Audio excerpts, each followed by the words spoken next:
Bonsoir, il est 22h sur l'ensemble du réseau synchronisé de Sen Radio. Bienvenue à vous dans ce journal. À la une ce soir, 2 projets de loi modifiant le code pénal et le code de procédure pénale vont être soumis au vote ce vendredi à l'Assemblée nationale. Actes de violence, infraction, délit, participation à un mouvement insurrectionnel, entre autres délits, punis de la même peine que celle prévue par la loi contre le terrorisme. Face à la presse, l'opposition parlementaire dénonce un projet de loi jugé liberticide. Le camp présidentiel accuse l'opposition de vouloir manipuler l'opinion. Cette loi vise à lutter contre le terrorisme, clame Abdou Mbow, premier vice-président de l'Assemblée nationale. Vous l'entendrez dans ce journal. Et puis, acte de vandalisme, saccage au campus de Kaolack. Le conseil annonce une plainte contre X afin que justice soit faite. Il exhorte les étudiants à lever le mot d'ordre de boycott des cours au risque de compromettre la validation de l'année académique. Les revendications des étudiants entamées le 9 juin font l'objet de concertations. Et puis la dépouille du militaire sénégalais de la MINUSMA ayant trouvé la mort mercredi dans un accident de circulation en Mali sera rapatriée à Dakar le 3 juillet prochain, annonce la direction de l'information et des relations publiques des armées sénégalaises.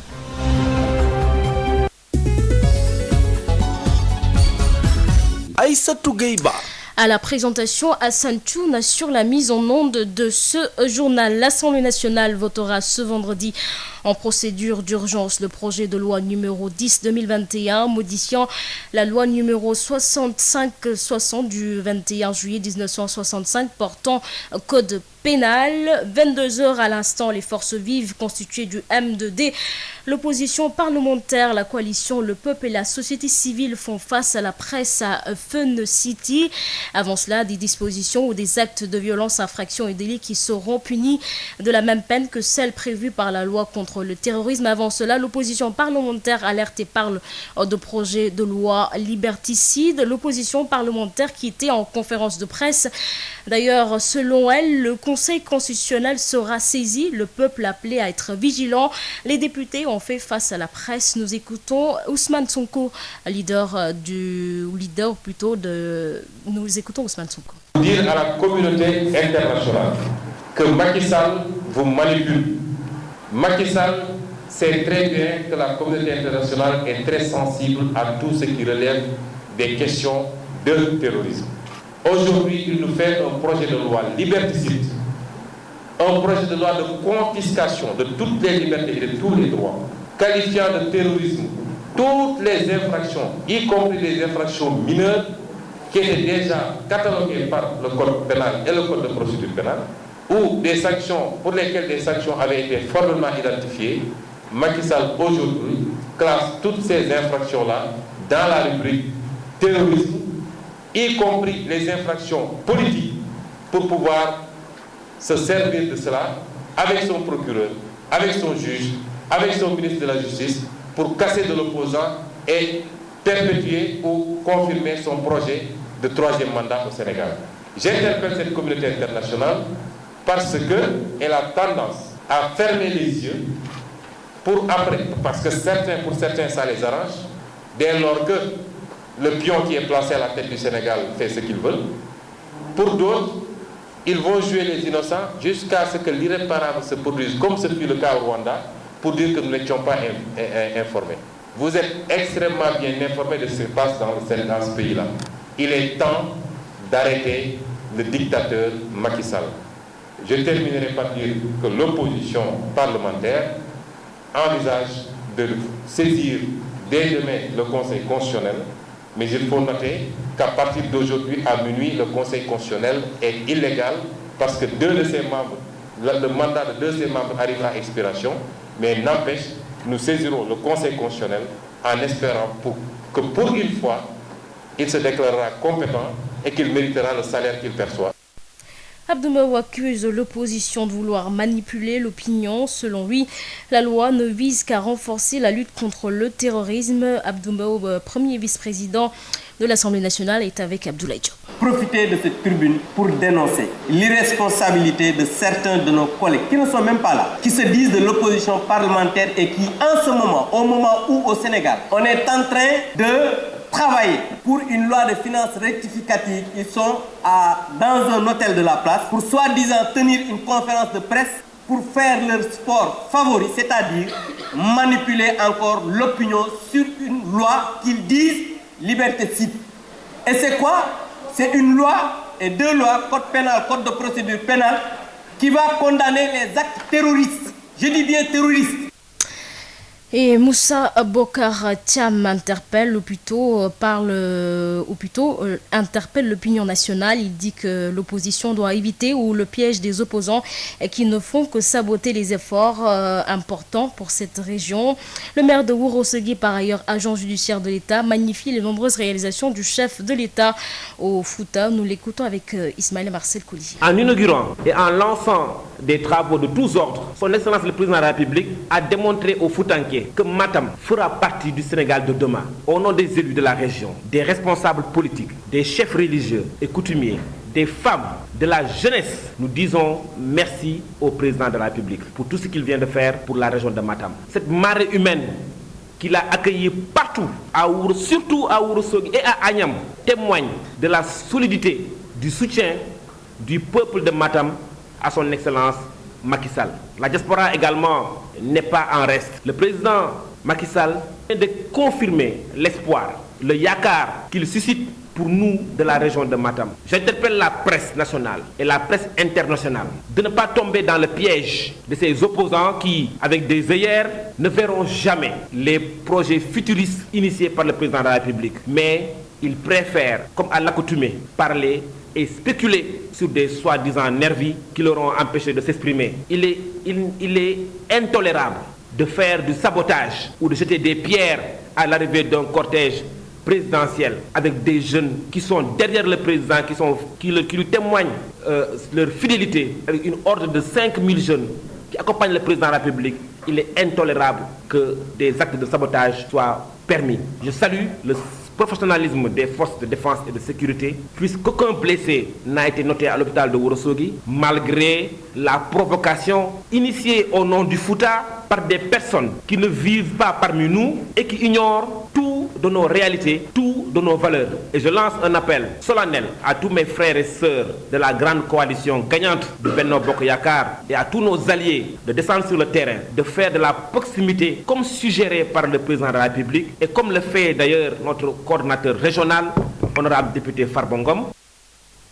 Clôture ce vendredi à Saint-Louis d'une session de formation de 2 semaines des policiers sur les techniques d'enquête. C'est à l'initiative du procureur général près la cour d'appel à Saint-Louis en collaboration avec le partenariat opérationnel conjoint qui est un programme de 9 millions d'euros financé par l'Union européenne. Il a pour objectif de lutter contre le trafic de migrants, l'immigration irrégulière et la traite des humains au Sénégal. Les détails avec Yves Tendeng. Cette session de formation a réuni durant 2 semaines des professionnels de la police de la zone nord qui se sont longuement penchés sur les techniques d'enquête. Une activité rendue possible grâce à l'appui et l'accompagnement du partenariat opérationnel conjoint, se réjouit Mandiaye Niang, procureur général près la cour d'appel de Saint-Louis. Le partenariat opérationnel conjoint, qui est un projet de l'Union européenne, est en train d'appuyer la police nationale pour renforcer ses capacités d'investigation. Donc c'est un tout petit peu ce qui nous réunit aujourd'hui ici. Des enquêteurs venus de tout le ressort, de Louga, de Rosso, de Matam, se sont réunis. Et donc des professionnels d'ailleurs, mais aussi d'ici, donc des gens expérimentés, leur ont parlé de toutes ces techniques-là d'enquête de façon générale, mais aussi de toutes ces enquêtes très spécifiques, notamment dans la lutte contre le trafic de migrants ou l'immigration clandestine. Un partenariat qui a conduit à la réception d'un lot de matériel informatique composé d'ordinateurs et de scanners en vue de la mise en place d'un projet de création d'une plateforme de collecte des données statistiques. Vous savez que les données maintenant c'est tout. On a besoin de mesurer l'activité des juridictions, de mesurer la performance, d'analyser les tendances de la criminalité et tout cela on ne peut le faire que si on a les données.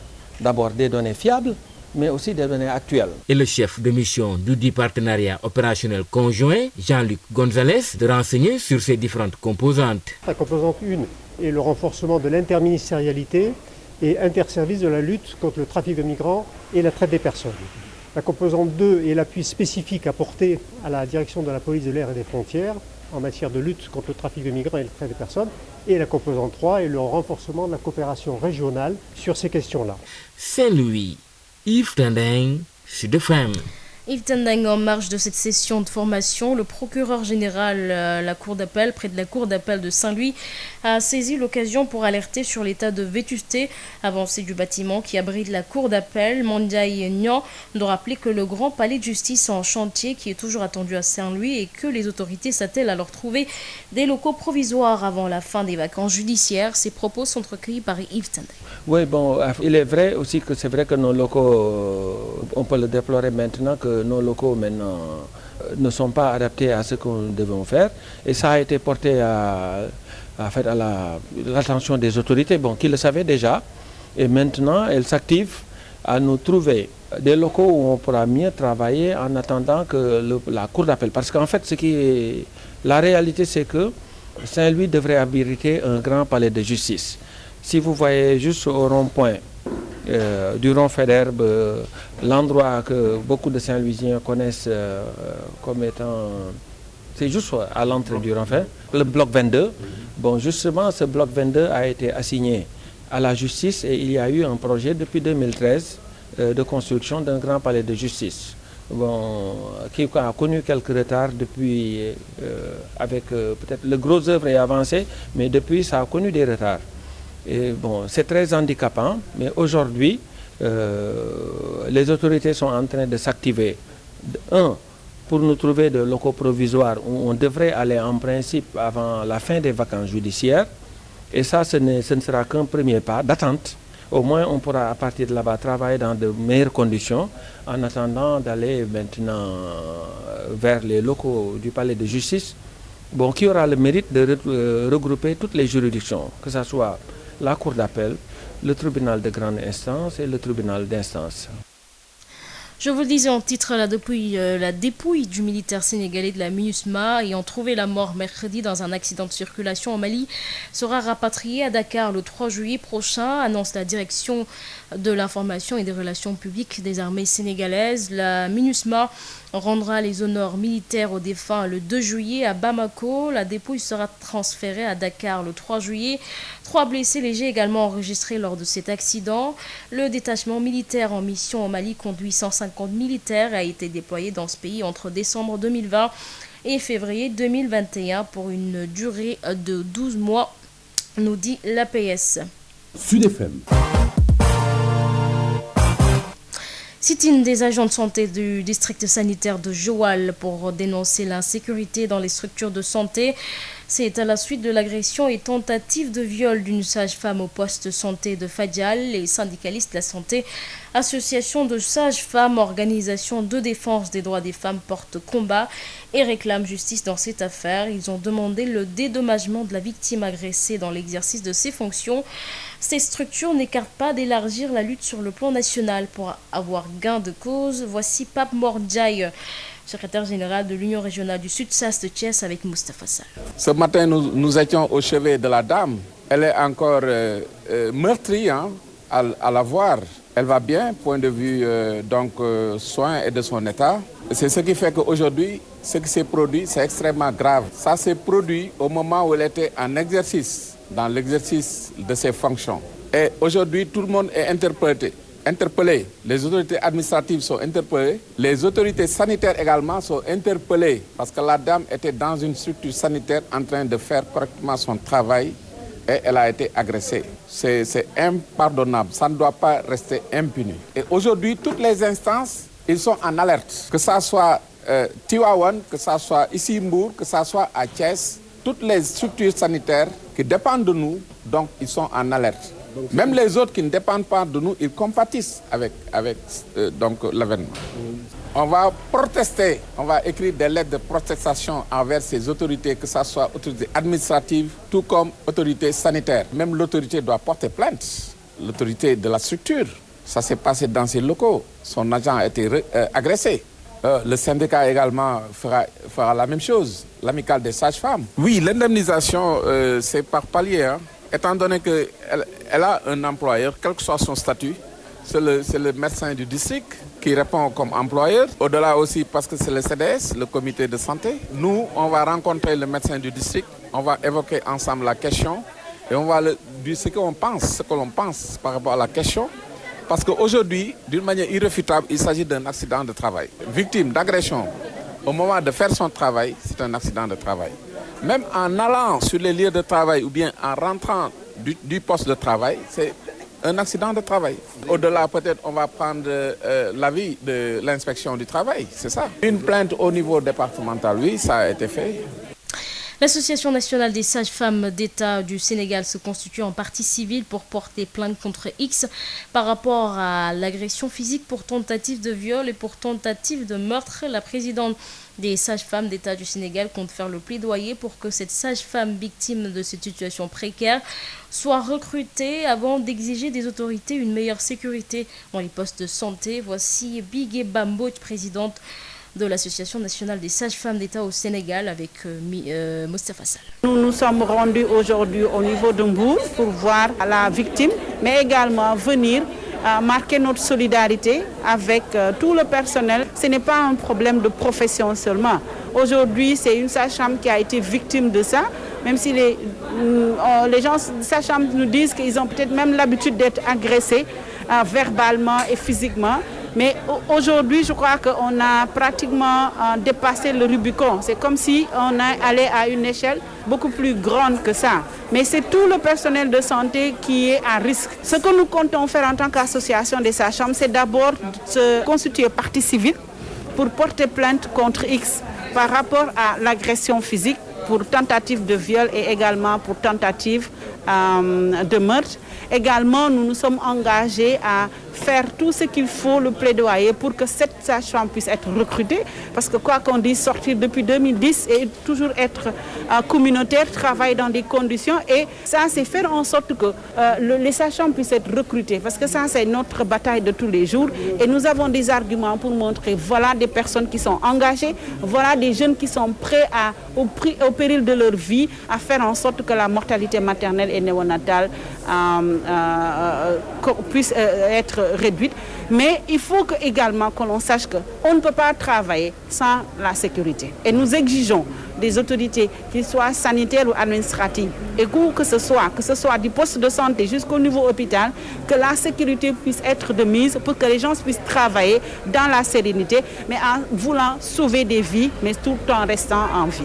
Je vous le dis, en titre acte de vandalisme, saccage de bâtiments à l'université Sine Saloum de El Hadj Ibrahima Niass, le conseil condamne et annonce une plainte contre X afin que justice soit faite. La non-reprise des enseignements risque de compromettre définitivement la validation de l'année académique, avertit le conseil qui s'est réuni en formation restreinte et en session extraordinaire le 22 juin 2021. Il exhorte les étudiants à faire preuve de responsabilité pour la levée du mot d'ordre de boycott des cours.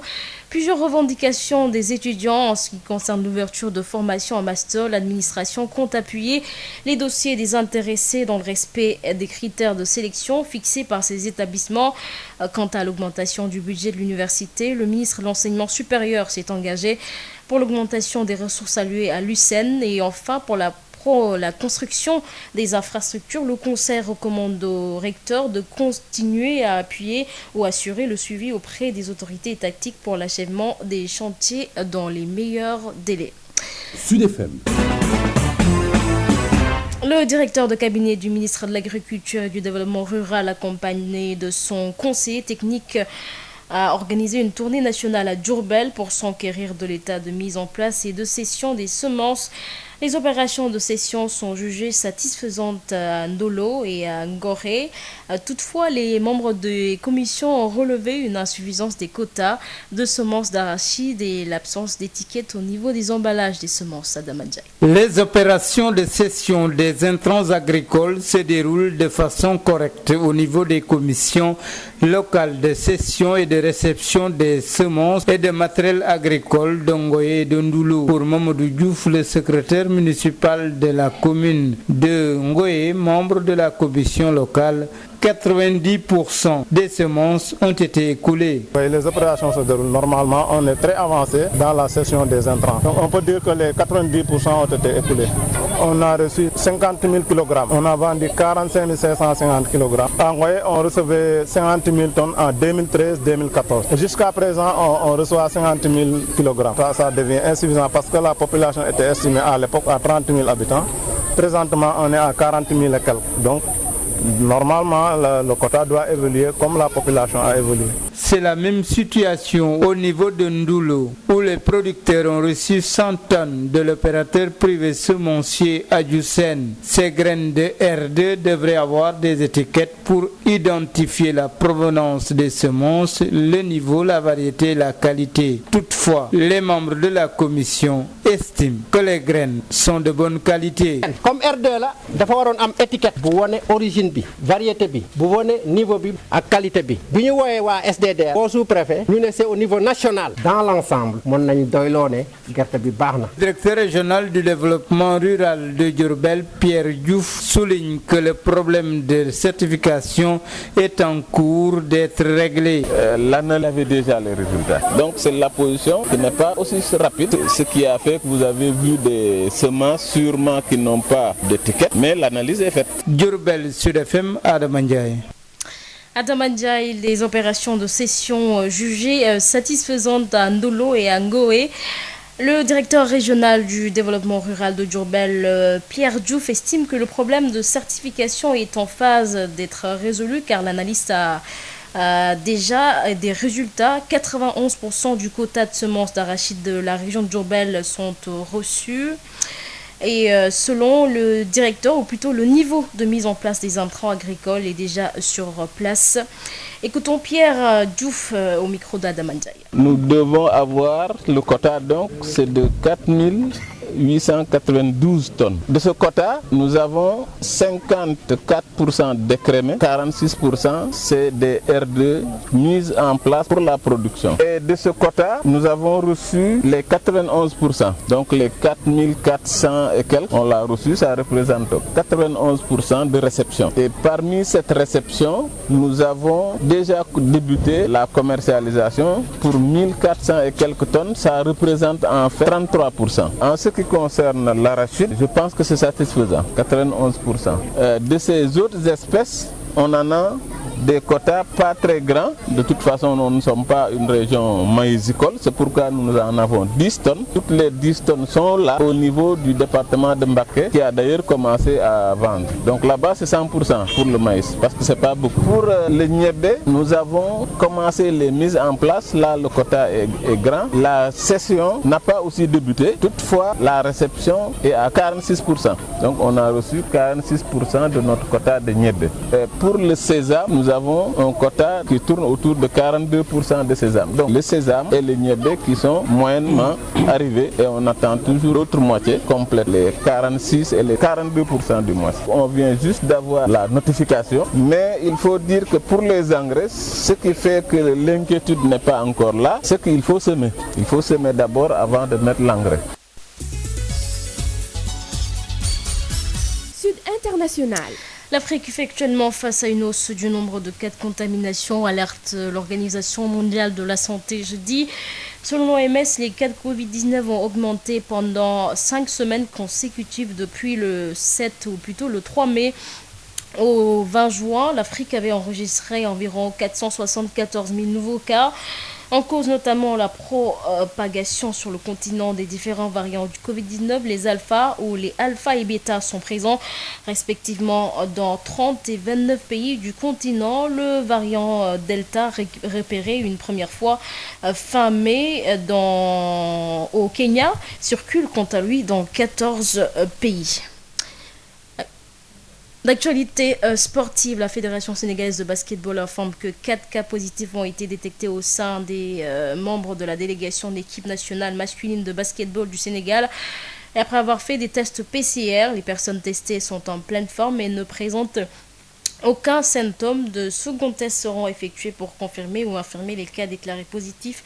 La Fédération sénégalaise de basketball attend la réaction de la Fédération internationale de basketball après l'avoir informé pour déterminer la conduite à tenir par rapport à la participation du Sénégal au tournoi de qualification olympique prévu à Belgrade du 29 juin au 4 juillet 2021.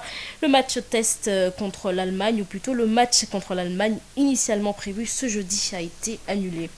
Toujours en sport, la réhabilitation de la toiture du stade Aline Sitoé Diatta de Ziguinchor. Le président du Casa Sport et le leader du mouvement Agir pour Ziguinchor prennent en charge les travaux dont le coût est évalué à 10 millions de francs CFA. Seydou Sané a réceptionné le matériel ce jeudi en présence des acteurs du mouvement sportif. Ben Michel Confoudi. La toiture du stade Aline Sitoé Diatta, dont une partie a été emportée il y a 2 ans par un violent orage, va enfin être réhabilitée pour un coût de 10 millions de francs CFA grâce au président du Casa Sport, Seydou Sané, par ailleurs président du mouvement Agir pour Ziguinchor. Je n'aurais pas demandé à des amis de me donner de l'argent pour organiser un meeting. Ça n'a pas de sens, ça n'a pas de valeur. J'aurais préféré prendre tout cet argent-là et répondre aux attentes. Je suis condamné de le faire parce que, à la différence des uns et des autres, je suis d'abord sportif et je suis de Ziguinchor. Il y a les tôles, il y a les tubes, il y a les vis, parce qu'il faut reprendre aussi même la partie qui semble ne pas être touchée. Parce que c'est une partie qui est vulnérable. Le travail va durer 3 semaines, 21 jours. Et c'est le lieu de faire appel même à la réorganisation du comité de gestion du stade. L'État peut le faire si c'est de grands travaux, mais dans le cadre de l'entretien, il y a un comité de gestion qui est mis en place, dont le président est le président du conseil départemental. Ce geste va soulager l'administration du stade, selon le directeur Mamadou Lamine Badiana. C'est vraiment une satisfaction extraordinaire, je pourrais dire, parce que moi, ça me gêne tout le temps de me lever, de voir la toiture du stade Aline Sitoé qui n'est pas en ordre. Des collègues de Saint-Louis, de Tamba, de Kolda m'appellent pour me dire mais ta toiture là, quand est-ce que tu vas la faire? Si j'avais les moyens, comme il l'a dit, je l'aurais réalisé depuis la première année. Le monde sportif, par la voix du président de la Ligue régionale de football et du président de l'ORCAV, a aussi exprimé sa reconnaissance. Cette action nous va tout droit au cœur. Nous en remercions vivement. Moi, je l'ai toujours dit, la meilleure manière d'aider, c'est de ne pas donner de l'argent, mais c'est d'investir là où ça va servir toute une population, et Seydou l'a bien compris. Le fait que M. Seydou Sané puisse prendre sous sa responsabilité la réfection de la toiture nous va droit au cœur. Nous avons besoin de ces mécènes pareils et c'est énormément important pour nous du mouvement Nawetan. Après les travaux de réhabilitation de la toiture qui vont durer 3 semaines, le président Seydou Sané a promis d'œuvrer pour la réhabilitation des projecteurs du stade Aline Sitoé Diatta. Ben Michel Kanfoudi, Ziguinchor, Sud FM. Sud Nuit, l'invité. Il s'agit de Cheikh Bamba Dièye qui revient sur les 2 projets de loi modifiant le code pénal et le code de procédure pénale qui vont être soumis au vote ce vendredi à l'Assemblée nationale. Nous l'écoutons avec Babacar Samb. Vous savez, nous sommes des députés et nous sommes les représentants du peuple sénégalais. Et chaque fois que le moment s'y est, je crois qu'il est urgent, lorsqu'il s'agit de lois qui vont complètement chambouler l'ordre social et l'ordre républicain, que nous puissions tirer la sonnette d'alarme, informer les citoyens et les amener à constater que véritablement nous sommes tous en danger. Ces 2 lois qui vont impliquer le code de procédure pénale et le code pénal vont installer une nuit sans fin sur la République et vont sonner la fin de toutes les libertés. Et je dis bien de toutes les libertés. L'État du Sénégal, sous Macky Sall, va se donner la liberté d'espionner chaque citoyen, de l'écouter, d'espionner son intimité, de savoir chaque fait et geste que tout citoyen sénégalais peut faire sous le seul vocable qu'il y a une menace terroriste. L'ensemble des actes que nous posons pour protester, pour manifester, pour marquer notre désaccord, qui sont des droits constitutionnels, des droits que la Constitution du Sénégal garantit pour chaque citoyen, sont aujourd'hui frappés d'un sceau et complètement d'une chape de béton qui fera que sous le sigle de l'appellation activité terroriste, qu'un citoyen pourra être inquiété, embastillé et encourra la peine maximale d'une réclusion à perpétuité. Et je dis bien d'une réclusion à perpétuité. Vous êtes, vous les citoyens de ce pays, ceux-là qui ont construit la démocratie du Sénégal, ceux-là qui ont construit l'état de droit et les libertés dont nous jouissons. Aujourd'hui, Macky Sall, avec sa majorité, veut tuer les libertés, veut complètement éradiquer l'esprit démocratique de ce pays et faire en sorte que la terreur, et je dis bien la terreur, soit sur la tête du marabout, du talibé, du citoyen, du politique, de la société civile, de la presse, il n'y a plus aucun segment de la société qui va y échapper. Et vous savez, quels sont les actes que l'opposition va poser pour essayer de bloquer les modifications? La première, c'est l'information. Il faut que le peuple sénégalais sache que, comme par le passé, il y a 10 ans, nous sommes aujourd'hui en face d'une loi qui va complètement modifier la structure sociale, la structure républicaine de notre État. Et de ce point de vue-là, il faut que chacun sache que si cette loi passe, nous ne serons plus des citoyens. Parce qu'un citoyen, ce qui le caractérise, c'est sa liberté d'expression. Ce qui le caractérise, c'est cette capacité à critiquer, à apprécier positivement ou négativement les actes qui sont faits ou menés en son nom. Et cette loi, qui sont deux lois en réalité, cette 10 2021, 11 2021, n'ont d'autres vocations et d'autres ambitions que de créer la fin de la démocratie, la fin de la liberté et la fin de l'état de droit. Le Conseil constitutionnel sera saisi? Mais bien évidemment, et nous allons user de tous les voies, mais la première, c'est celle du peuple, parce que le peuple est souverain et aucun Sénégalais ne doit accepter que l'effort, les sacrifices, les morts, tout le combat que nous avons mené pour la démocratie, pour les libertés, puisse être sabordé de cette manière et sabordé par quelqu'un que nous avons aidé à acquérir, à accéder à la magistrature suprême. Monsieur Dieng, j'imagine que vous avez droit à des amendements. Est-ce qu'on peut s'attendre à cela demain? Vous savez, la procédure législative a ses règles. Et croyez-moi, nous allons user de tous les voies de droit, mais ce n'est pas ça le plus intéressant, ce n'est pas ça le plus important. S'il faut seulement jouer à l'Assemblée nationale, la loi passera, puisqu'il y a une majorité écrasante. Et il ne faut pas se berner là-dessus. Là, aujourd'hui, la requête, c'est de faire en sorte que les citoyens puissent ensemble, avec les députés de l'opposition, nous aider à contrer cette loi. Parce que c'est de ça qu'il s'agit. Par tous les moyens, nous en avons déjà eu une palette bien établie. Et il est question aujourd'hui d'appeler les citoyens. Parce que les lois de la République, ce sont les lois de la République qui vont s'imposer à tous les citoyens. Et ces lois, c'est de mauvaises lois. C'est des lois liberticides et c'est des lois que le Sénégal ne mérite pas. Biotox anti-moustique pour le corps, les vêtements, les rideaux et draps vous protège contre les moustiques chez l'adulte et l'enfant. Val d'Afrique vous offre votre journal de la santé. Bonjour à tous et bienvenue. Semaine de consultation médicale gratuite dans tout le département de Mbour.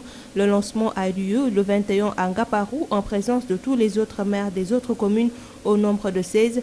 Pendant 7 jours, les populations de ces localités vont bénéficier de ces soins, consultations et médicaments. C'est l'initiative de l'Association des maires du Sénégal, section Mbour, en collaboration avec l'amicale de la faculté de médecine de l'UCAD. Une cinquantaine de millions injectés et 200 médecins de toutes les spécialités mobilisés à l'approche de l'hivernage. Voici Maguette Sen, directeur du COUD, par ailleurs coordonnateur de l'Association des maires du département de Mbour, au micro de Moustapha Sall. Oui, moi je crois que la leçon qu'il faut tirer de cela, c'est que l'université doit être au service des citoyens. Il y a énormément de compétences et de ressources humaines au niveau de l'université que l'on devrait penser à mettre à la disposition des populations. C'est pourquoi nous avons pensé, en relation avec l'amicale de la faculté de médecine, de pharmacie et d'odontologie, dans le cadre de ces activités citoyennes, de faire ces journées de consultation gratuites dans le département de Mbour. Nous pouvions l'organiser dans notre commune qui est Malicounda, mais nous avons pensé qu'il y a assez de ressources humaines au niveau de l'amicale qui pourrait quand même couvrir les 16 communes. Et en concert avec les maires, que je remercie au passage, et avec l'AMS que nous partageons, l'AMS où je le représente même, tout ce package-là qui a fait que cette campagne s'organise aujourd'hui. Ça démarre le 21 pour se terminer le 26 et c'est les 16 communes du département qui sont concernées. En termes de budget, à titre d'exemple seulement, je pourrais dire qu'on a dépensé 48 millions rien que pour l'achat des médicaments. Toutes les 16 communes ont mis la main à la pâte. Il y a des engagements qui ont été faits par les maires pour participer à ce budget. L'ensemble des partenaires que nous avions conviés à cette campagne aussi ont participé. Ce qui fait qu'aujourd'hui, chaque commune dispose d'un lot de médicaments de 3 millions de francs CFA. C'est pourquoi la campagne, je crois que l'impact attendu de cette campagne sera obtenu. Ces genres d'activités doivent être perpétués dans les localités les plus reculées pour permettre aux populations de bénéficier du savoir des médecins spécialistes pour leur prise en charge médicale, selon Dr Abibba, tête de file de la délégation des médecins qui assure cette couverture médicale. On l'écoute avec Moustapha Sall. 200 médecins mobilisés. Nous avons des médecins généralistes, nous avons des spécialités aussi pour que toutes les couches de la population puissent être atteintes. Nous avons des ophtalmologues, nous avons des pédiatres, nous avons des gynécologues avec nous. En même temps, nous avons des pneumologues, des cardiologues aussi, donc pour qu'on puisse atteindre toutes les cibles. Alors nous pensons justement que ce serait nécessaire parce que, comme on dit, on a tendance au Sénégal à centraliser tout dans la capitale, Dakar. Et je pense que ces activités sont nécessaires dans la mesure où les autres populations en périphérie, je ne parle même pas de la population rurale, puissent bénéficier de ces couches de spécialité, de ces soins de qualité. C'est tout pour aujourd'hui. Merci de nous avoir suivis. Biotox anti-moustique pour le corps, les vêtements, les rideaux et draps vous protège contre les moustiques chez l'adulte et l'enfant. Val d'Afrique vous a offert votre journal de la santé.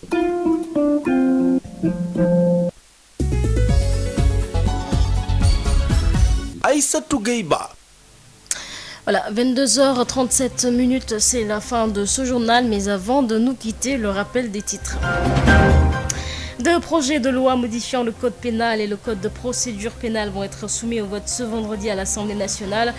Actes de violence, infraction, délit, participation à un mouvement insurrectionnel, entre autres délits, punis de la même peine que celle prévue par la loi contre le terrorisme. Face à la presse, l'opposition parlementaire dénonce un projet de loi jugé liberticide. Le camp présidentiel accuse l'opposition de vouloir manipuler l'opinion. Cette loi vise à lutter contre le terrorisme, clame Abdou Mbow, premier vice-président de l'Assemblée nationale. Vous avez entendu ces déclarations dans ce journal. Et puis, acte de vandalisme, saccage au campus de Kaolack. Le conseil annonce une plainte contre X afin que justice soit faite. Il exhorte les étudiants à lever le mot d'ordre de boycott des cours au risque de compromettre la validation de l'année académique. Les revendications des étudiants entamées le 9 juin font l'objet de concertations. Et puis, la dépouille du militaire sénégalais de la MINUSMA ayant trouvé la mort mercredi dans un accident de circulation au Mali sera rapatriée à Dakar le 3 juillet prochain, annonce la direction de l'information et des relations publiques des armées sénégalaises. Voilà, c'est la fin de ce journal. Merci d'avoir suivi. Merci également à Alsan Choun qui en a assuré la mise en onde. Dans un instant, votre rubrique Sud Nutrition avec Marie-Rose Aligna et le docteur Bintou Charsek. Mais juste après, retrouvez Oustaz Aline Sall dans Al Bidaya. Passez d'agréables moments en compagnie des programmes de Sen Radio.